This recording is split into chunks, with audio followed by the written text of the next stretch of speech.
Welcome back, guys, to Trails into Reverie, where last episode we found and defeated the source of the noises emanating from the geofront, the Archaism Gundava, which after the battle attempted to self-destruct as Randy and Ellie arrived to save a distracted Lloyd who had saw a figure beyond the robot. The SSS then returned to their building and found their friends awaiting as they all had lunch together before the start of the signing ceremony. However, with Crossbell about to obtain its independence officially, Rufus Albarea appeared to address some unfinished business, setting his IDF troops on us in a battle that has just concluded.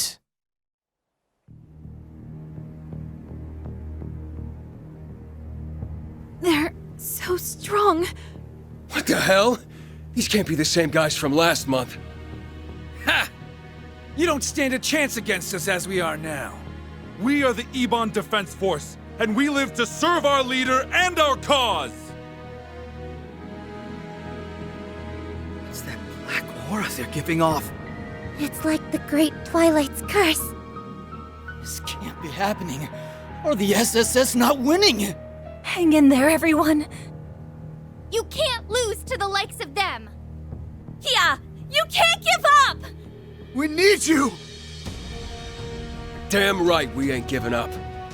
Not when we finally have the freedom we've been fighting for in sight. Exactly. We won't let you steal it from us! So long as the SSS is here, we won't let you turn back the clock! Everyone! Sorry to leave you hanging. We'll back you up! Well, Wazzy, Risha. Right. Counting on you. However many of you there are, it makes no difference.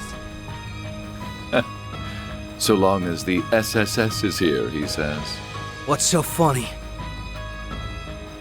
Forgive me. I couldn't help myself.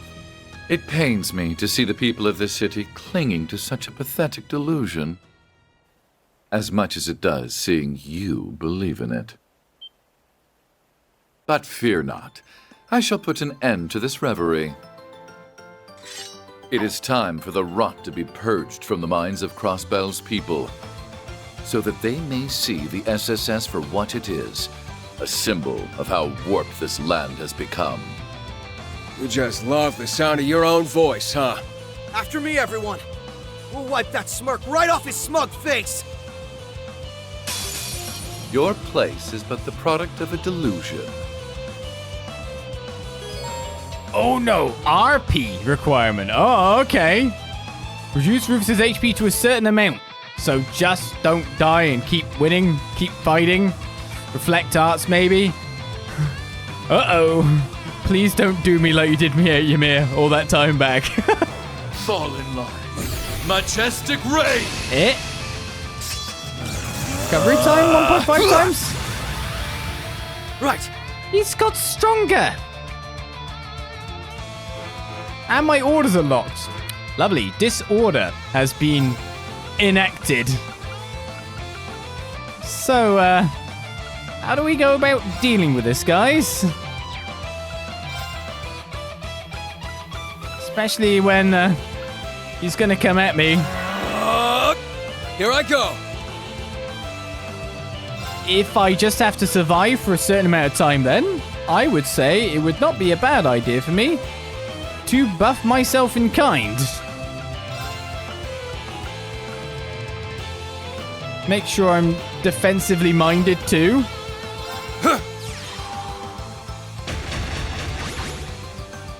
Though, of course, he might use arts more than that. Oh, why didn't I have Crescent Mirror?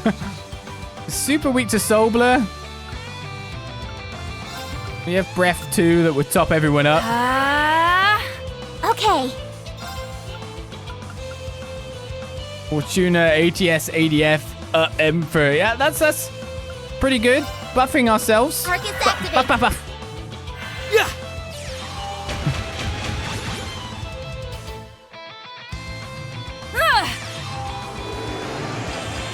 Thanks. Thank you.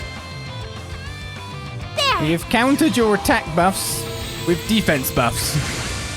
We still have to wait 3 more turns of your crazy stuff, though. Here I go. Okay, he's artsing. Uh-oh. He's artsing on a position. And unfortunately, I have no one who can do a thing.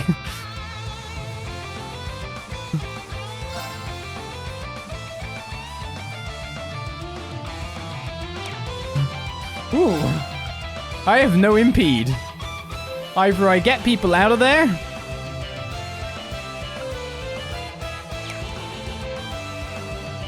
or I swap someone in who can. Would be correct, right? It's all you! I'll take care of it. Options. Options are required. Come!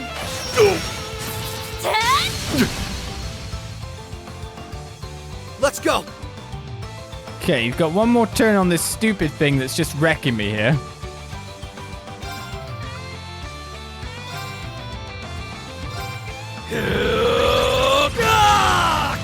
Remember that my recovery time goes up a lot if I use a craft, but that will remove it now. Break them! Raging hammer! Let's go! And now we get some options and movement. Zero breaker! Sorry, just suddenly realized he's on zero arts. Rufus Albarea. No, we can't let that. No. Yeah.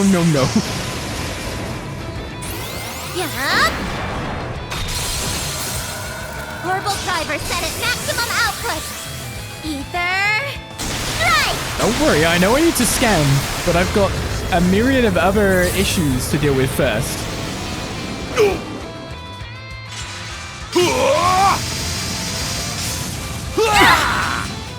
Like, Leave it to me. what just happened to us there?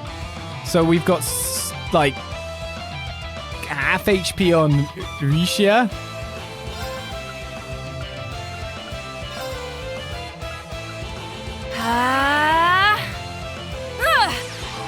Ellie dodged. Thank you so much. All right. Okay, we could totally block that, but now we just need to get... So we used Risha to block it? Arcus activate. It's my turn. Still got a lot of turns of his stuff. I've been sealed, so that's bad. We can cure status down, I guess, but most of our guys are sealed, and we didn't have a way to get rid of it in the nicest fashion that we'd like.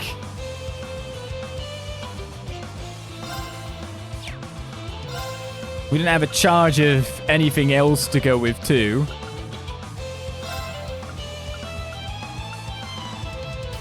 Arcus activate! Wait, is Risha sealed? Oh, Risha's sealed. I can't impede with Risha. Lord Rufus Albarea, after escaping prison, he charged the signing ceremony and subdued all present with his superior court fencing. There! Oh, I should have unsealed Risha. Of course. Or... that works too, right?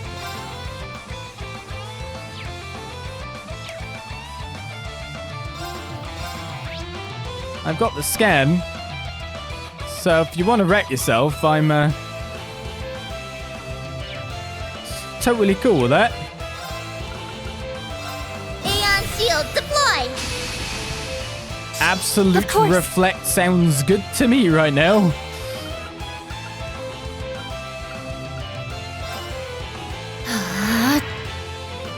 Vanish! This is where I just die from him using ridiculous spell ability.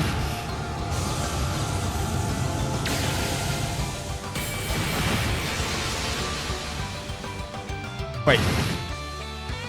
Oh. Helps. Go.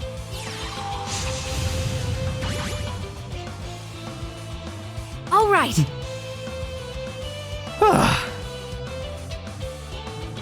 That works out for me. I can always use a UF attack now to get some BP back or UF heal. I have these as options now. It's weak to Soul Blur as the main thing. Arcus activate.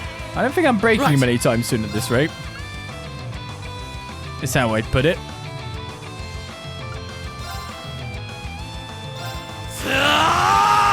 Zero breaker! If I could break him, we could probably just finish him off. It's hitting everyone, isn't it? Take that!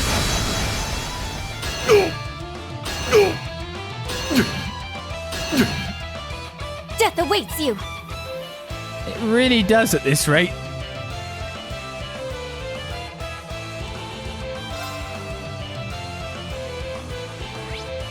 Right, he's got 2 turns of super debuff. How do I manage the remaining terms of my absolute reflect, which I've managed to work fairly well for me? If I attack, I go first.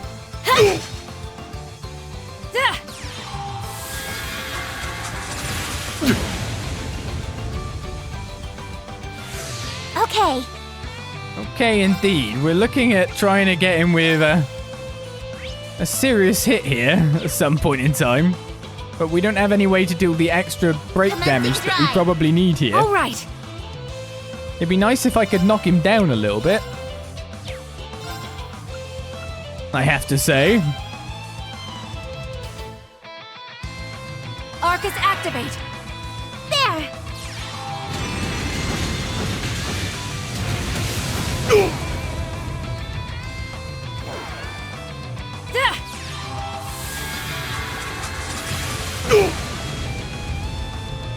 I think we know where we're going with all this. This has gone on long enough. Of course. Yeah, it has gone on long enough. That's why I'm worried that you're just going to now nuke me with some kind of crazy ability. So the best thing I could do from this point onwards is an S-Craft Festival. Quite possibly. We'll have to find out. This makes you go behind Lloyd anyway. All for one, and one for all. Let's settle this in one fell swoop. Gotcha!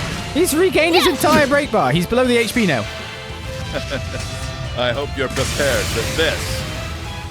Right. Wait, what happened? He's below. You're supposed to lose now.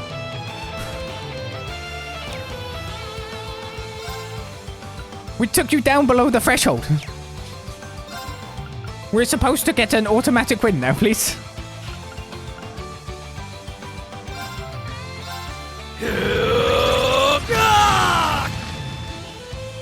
It's my turn. Though I'm not sure how true this is going to come out at this point. Raging Hammer! Let's go.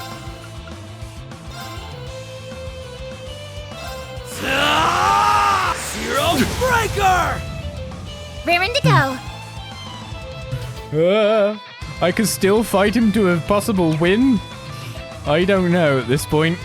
We've got Ellie, we've got Tio. Tio's very, very buffed. Can't hit anything before whatever he's going to do next. In terms of defensives, I have Toughness Shield if I want to lower overall damage. The Absolute Reflect is out of the question at this point in time. I could swap for someone with 200 CP, which is just Wazi at this point.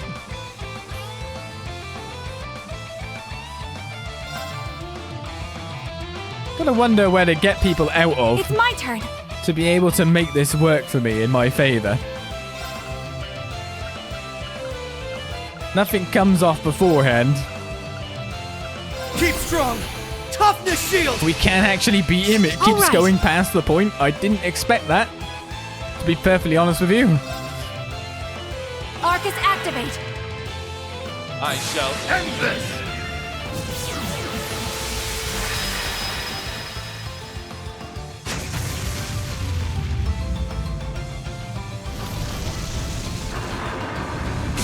Carve this into your flesh! Did I get Tio far enough away? Agrius Caliber! I'm sorry. No, back down. All cancel.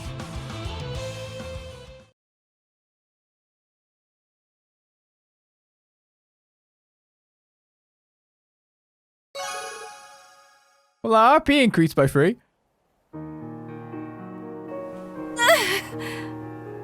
How is he so strong? There are 7 of us, and only 1 of him. Noi! This isn't good. No! Guys! This can't be happening. How could the SSS lose?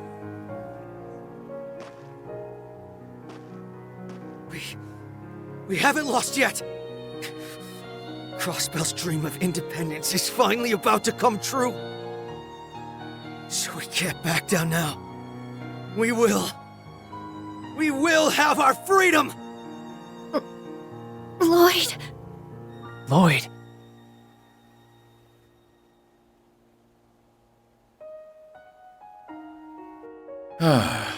The very picture of a hero. However, Crossbell has no need for you any longer. Now kindly get off the stage. Lloyd!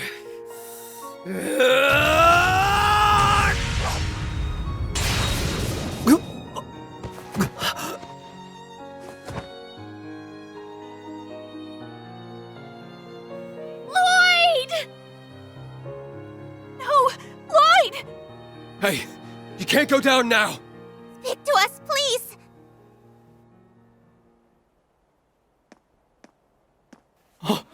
No! They lost? We're done for. Crossbell is finished! Far from it, my dear friends. This land will require the protection of the SSS, the police, and the Crossbell Guardian Force no longer. From now on, you will be kept safe by the Ebon Defense Force and my esteemed colleagues.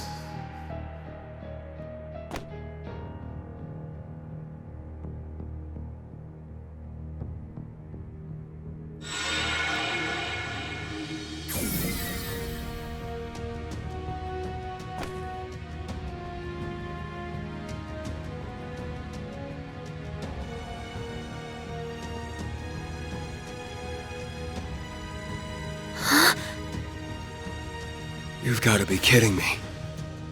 Uncle Dieter?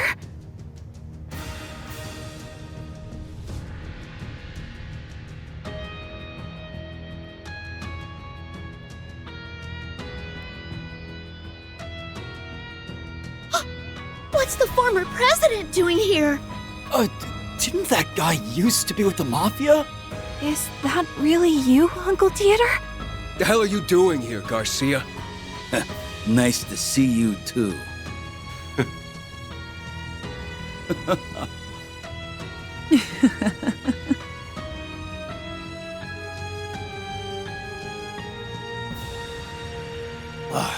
It's been too long since I could last experiment in this fair place.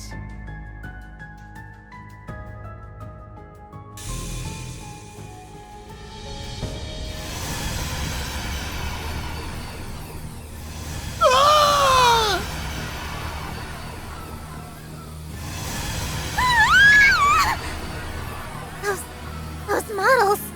No way. Tell me it isn't you.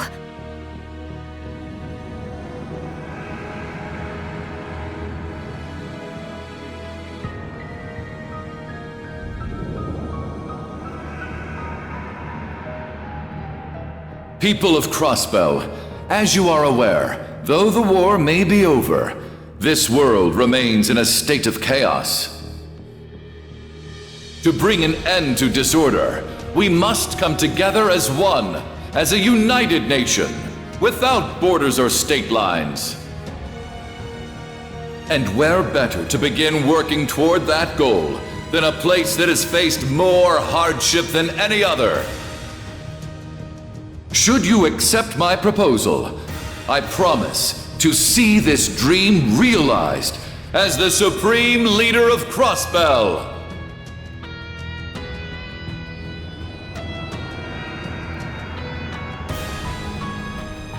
One land, united under Crossbell. We could be the center of the world?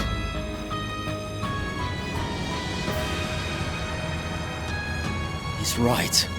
Even if we'd managed to be in an independent state again, it wouldn't have lasted. Then maybe we'll be better off just doing as he says. Yeah. He's got that former president with him, too. you all lost your minds? Open your eyes! Glory to the Supreme Leader! Glory to Crossbell! Rufus! Rufus! Rufus! Rufus! What happened here? It's like... we're too late. Lloyd! Rufus! Rufus! Rufus! Rufus! No. No. Damn it all. This can't be happening.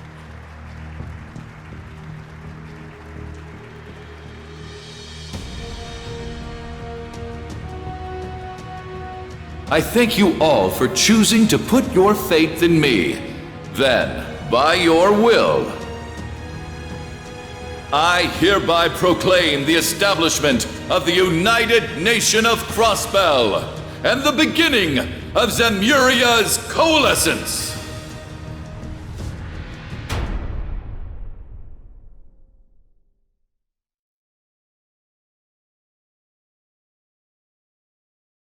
Well, we knew it couldn't be true when independence was finally coming. You can't start the game with a happy event, which you've been trying to get for multiple games in a row. No, don't be silly. Have Rufus, a cast of previous bads and annoyances, friends possibly too, all coming at us yet again. Third time's the charm, yeah. Maybe one of these times it will stick. This time yet again it did not. Rufus Albarea has Crossbell in his thrall. He's the supreme leader. They choose their titles and very deliberately. That's Lloyd's Root's first act complete.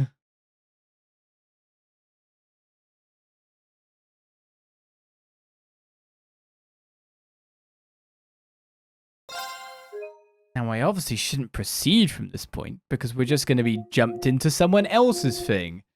So, with that said and done, and after the big events that's just happened, I feel I might save reload to an earlier point, because I don't know what will happen when I press proceed, but when I load up this data, it will obviously proceed from that point.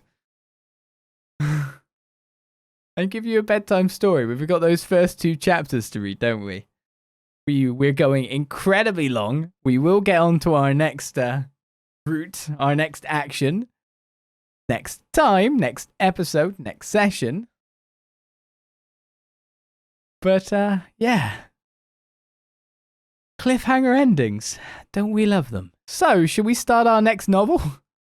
Should we get underway? We got to know Crossbell once again, and then it was taken away from us. Such is life. Let me restart with the power of editing. We'll get into a point where we're reading back inside the Geofront. So, back with the cool music for our story that may or may not be fitting for our story as a whole. We have Moonless Morn to start. Our first bedtime story brings us 31 pages to end out this session, this chapter, this act, it seems, Lloyd's Root. So without further ado, let us begin to read Moonless Morn. This music's totally not fitting, is it? Chapter 1. Snowfall Encounters. It's got a beat, though, to it. The girl ran, though her lungs burned with each step that crunched into the packed mountain path. Gas profound enough to hear even through the subdued effect of snowfall. She ran. Her attire no doubt contributed to her body's protest, for there was far more of her tan skin to be seen than there was cloth. It starkly marked her as one who hailed from a foreign land, and yet the coldness in her eyes and cold shade to her hair did equally as much to meld her into the darkened storm surrounding her. There's enough to fence me in from every angle. But the wind tells me to keep on ahead. Wolves with frames 3 times greater than any normal pack were in pursuit, their eyes bloodshot and their chase unrelenting. In the midst of the chase, the girl would pivot and fire a bolt from a bowgun. This had no effect in slowing her pursuers, but neither did it slow her. When the moment was right, she would twist in the air, fire, and let the momentum of her shot thrust her backward till she landed and pushed onward. Her agile, wild motions held the practiced polish of one who had long challenged and reveled mountainous terrain. The wolves pursued despite this, charging over the brethren felled by her bolts with an obsession elicited from her a strange twang of compassion. That they didn't stop now, she imagined, must have meant that they couldn't stop, that someone had set them on this trail and made it a matter of survival. Guess I'm not the only one with my life on the line here, but compassion would never triumph over obstinance. Patting the book secured in a waist pouch with her bow-held hand while clutching a cylindrical trinket around her neck between her other bolt-ready fingers, she continued. The elements knew something of obstinance, the thinning air as she climbed upward, the windswept snow, now more ice than powder, the numbness of her upper body from both despite the fire of her spirit and the blood pumping through her legs. She could persevere, but whatever the mountain was or wanted would be. What would be was a tall rocky face with a jut that was far too tall and far too angular for her to do anything but stop. The seconds-long pause was all the wolves needed to surround her. I said there was enough defense to be in, she grit between chattering teeth. That didn't mean I wanted them to. The wolves crept closer in a slow, knowing manner, well aware as she that there was no path to freedom. The girl dismissed the sight to deliver a questioning gaze at the cylindrical trinket around her neck. To her, this trinket was more than a simple accessory. It was a tried-and-true companion. What to do, she mused for precious seconds. Too much of a gamble. The bow gun in this moment useless. The wait for death, through sunken fangs, inevitable. The mastermind who formulated this chase had won. Also, they would have had Adios not smiled down upon her. As though to reward the girl's fortitude, a crisp gunshot rang out in that moment, sending a flurry of falling flakes scrambling. Two wolves collapsed to the ground in the seconds that followed, gouts of blood staining the pure white around them. Startled, the wolves shifted their focus rapidly from their prey to their fallen comrades, then again to source the direction of the sound. The first to find it seemed to fall with the thundering clap of a second shot. "Run, now!" cried a young man's voice through the howling wind. No doubt the gunman. Indeed, the lupine blockade that had seemed so insurmountable was now weakened enough that her own weapon could finish the job. She gave a small nod to her unseen savior before rushing into the rest of the pack, firing bolts between the sounds of more shots from afar. The swirling storm carried with it the scent of explosives, indicating to the girl that the gunman's weapon was no modern orbital gun but an old-fashioned muzzle-loader, which begged the question, how were the intervals between firing and reloading so unnaturally short? "There's a path over here." After confirming she had made her escape, the gunman slipped his upper half out from the shadows of a nearby crag and gestured for her to follow. Having travelled across many lands and encountered all manner of people, she knew from a glance that he was the single most reliable defender she could have chanced to meet under the circumstances. He cut a fine figure, with silvery hair that melted into the snowy mountain top. His face seemed near chiseled from marble with its sharp lines, accompanied by a hunter's eye that pierced as well as any one of her bolts. Even the muscles that covered his tall frame were lean and sculpted through practical training. He was, as she saw him, the fresh beauty of the mountain and its crystalline storm in human form. Peeking through a heavy fur coat was the muzzle loader she heard, confirmed to be just the one despite its rapid fire. Stranger than this mystery, however, was how familiar he felt to her even when they had never met before. She followed him into his rocky shelter, but perhaps the motion-perfect high from running to survive had already left her. The moment she felt safer, the book at her waist slipped clumsily from its pouch. Her hands weren't free to catch it, with one hand still clutching the bowgun and the other the trinket. The wintry-haired young man instead used the stock in hand for reloading his weapon to shift the book's course, pushing it to land on his own bags and save its pages from being dampened by the snow. "Thanks. Guess you saved me and my book." "You're welcome, but only for the book. Jury's still out on if I've saved you." As he said it, their attention turned toward the wolves. They had done more than recover from the surprise attack. A fellow pack had joined them, swelling their numbers a great deal. He took a closer look at the new situation through the scope of his rifle, a slight twitch born from narrowing his eyes as he focused. He then pointed to a small animal trail to his left and waited for the girl to nod in understanding before entering it. She was dubious of their chances against a larger pack. So was he, she suspected. Certainly running down a route so familiar to their pursuers wouldn't get them out of their current predicament. Might have to stack the odds a little more in our favor. Taking the cylindrical trinket with both hands, she ran in the opposite direction from the young man, toward the wolves. "What are you doing? We've got to get..." The young man's shout was drowned out by a sudden light, shining through her fingers from the trinket's engravings. What followed was a fog thick enough that even the most perceptive of wolves could see no farther than their own snout. As the fog continued to thicken, the snowstorm assailing the animal trail calmed to a gentle flutter, then to nothing. Time to go then, was all the girl said in response to this. This way, right? Yeah, we head through here and take a right. He had never witnessed anything like this in his countless years on the mountain. He didn't know what to think of it, she noticed. Something the matter? I just wasn't expecting the fog to roll in. Someone up there must really love us, huh? The young man guided her down the trail under snowless skies till they reached a flat housing scant trees. Beyond it were more powder-topped mountains and steep cliffs. The threat was no more. It's hard to believe we lost him so quickly, he muttered, suspicion evident in his tone. It's amazing how fast you can go when you can see. She dismissed his misgivings, instead looking him over while considering his clothing, skill, and where they had met. All 3 points had brought her to a clear conclusion. Thank you for your help, she began, but there's something I'd like to ask you if you don't mind. I suppose I don't mind. His hesitance was the only thing that shook her certainty, but only for a brief moment. He must have been a little different from the others she knew of, for the rest of his traits were unmistakable. Are you a Matagi? His eyes widened in surprise for a beat, then another. Then silently, he nodded. Chapter 1 complete. Chapter 2, Mountain Hunters. I give you the bedtime story as promised. In the northeastern part of the Zamurian continent, where the impact of desertification was relatively minor, settled a culture considered unique even by the standards of the widely diverse region. They worshipped Mount Whitecrown, a place known to have fostered countless ecosystems despite its harsh environment. And through living in harmony with this mountain, they gave birth to technologies and philosophies found nowhere else in the world. The Matagi were hunters of legend, known in song to have slain even the likes of dragons. Yet, though once quite known far and wide, and though revered for their dedication to their art through their descendants, they were slowly becoming one of among many, forgotten cultures scattered along the eastern edge of the continent. While their ways were still handed down even in modern times, the Matagi's village was nearly empty, its population comprising mostly of the elderly. The youth had left the mountain to use their traditional methods in more lucrative areas, like through the Bracer Guild or as mercenaries for hire. Their legacy was fading with the times. As of now, however, 2 relics to represent it were still featured prominently in the village square. One was a wooden carving of the mountain spirit worshipped at their yearly festival. The second, added in more recent years, was a stone monument engraved with the name and family crest of a legendary hunter, Huan Okis. The time was just past noon. On this day, a young man was standing with these relics. He stood out further still, for beyond his age and fine features, his hair carried a silvery tint to it rather than a Matagi's traditionally fair white. His hunting equipment lay at his feet. Leaning back against the earthen foundation that held his carvings, he stared up not at them, but past them to the cloudy sky, warming his body with sips from a gourd of amakaze. Already done hunting for the day, Chunlan? Can't think of another soul who could keep up with you. An elder had only aged with greater vigor and dignity as the years went on, called out to him. He was the chieftain, and he acted as both the elder of the village and director of his group hunts.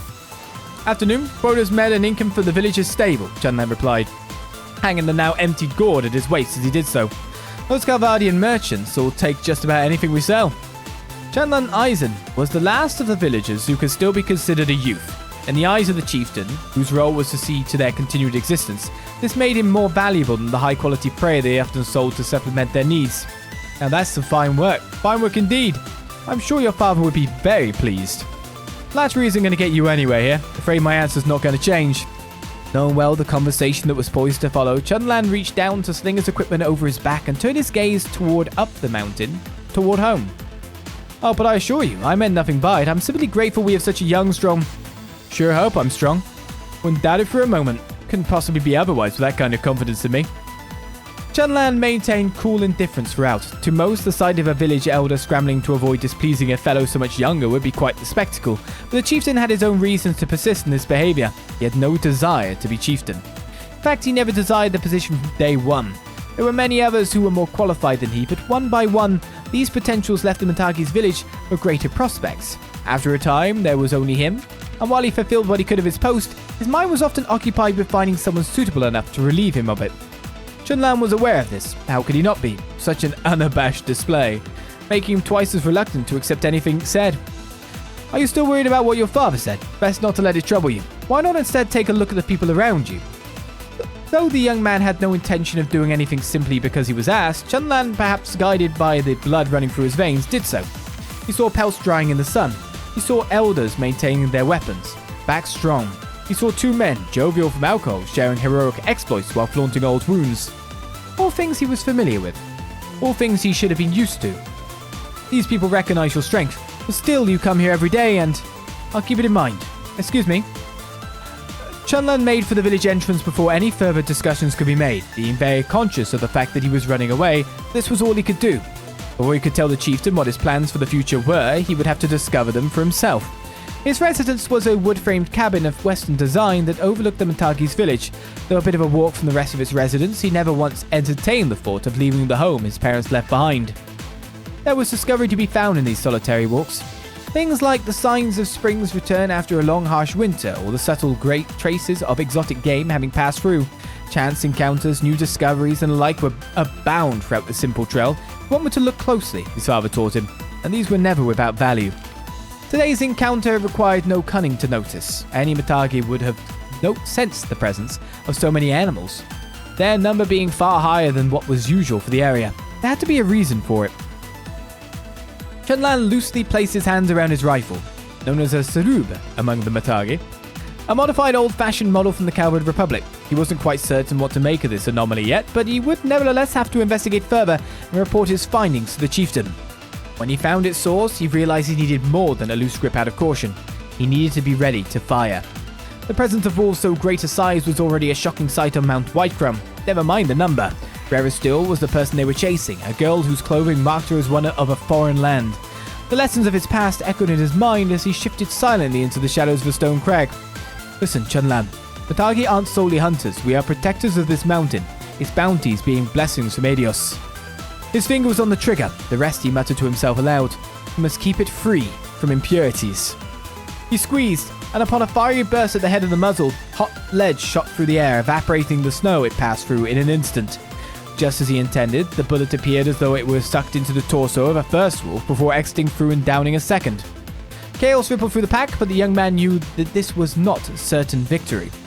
Wild animals were driven by survival instincts above all else, and any break in their formation would be mended faster than most humans could react. Run, now! He fired a second shot. The girl reacted by turning in his direction till their eyes met. Through snow-tossed winds, he could still see the intelligence in her gaze. More than that, even to an unexpected degree. She was foreign. How could he not see confusion under these circumstances? Fear for her life? Anxiety over her surroundings? Whatever was happening in this mountain, she had complete clarity on what it was. Chunlan's first true interaction with the girl came after she entered the crag where he awaited her, where he saved a book that had slipped from her possession from falling into the snow. She made it, he thought to himself. He had indicated a path of escape for her to follow, which she did with excellent haste. She must be some girl to have held out against those beasts. The sunlight was dyed with a hint of red as it looked down upon Mount Whitecrumb, where a large pack of wolves were racing along a high road. Several other packs, all being driven in the same direction, collapsed into this larger one until they had melded into a massive swarm. A few cells behind them stood the one responsible for stirring them so, leaving them with no way to go, but frantically forward. Scattered all around him were the corpses of boars, bears, and fellow wolves. And here I have myself another mountain whose beasts of revered repute have failed me. The man muttered with boredom born from tedium, eyes scanning the cold carcasses arrayed at his feet. The man's solid frame wrapped in red and his hair, black and shaved thoroughly with unique patterns, would be enough to catch anyone's attentions, but it was his skin that dwarfed these otherwise uncommon features. His face, neck, hands, palms, nearly every visible part of him, save for his ears, was tattooed in arcane symbols that unsettled the mind. So thoroughly covered he was that certainly it would not be a stretch to think that if his clothes were stripped and head shaved bare, he would still be covered. White crown, eh? And who thought to crown you? His lips curled into a sneer as he looked toward the mountain's peak. With no more game to hunt, you're as good as... what are we here? Something caught his attention. He watched this something through the snow with great intrigue, sneer twisting into a smile of twisted delight. So you were hiding the fun elsewhere? Seems there's still hope for you yet, Mountain. With a single effortless thrust, he pierced through a lone wolf that dared to resist him, his stone-tipped spear digging into the ground and forever pinning it to the earth. He then turned to walk with eager footsteps. As he moved, a gentle red glow alighted across him through his tattoos, and the grin on his face mangled itself into a level of malice and thirst no human should ever be capable of. To be continued. When we find more books. Next time, as we continue on with yet more Trails into Reverie. It has begun. Route 1 done. More routes await. We'll see you next time for more as our story unfolds. Thanks, Noel. Bye-bye.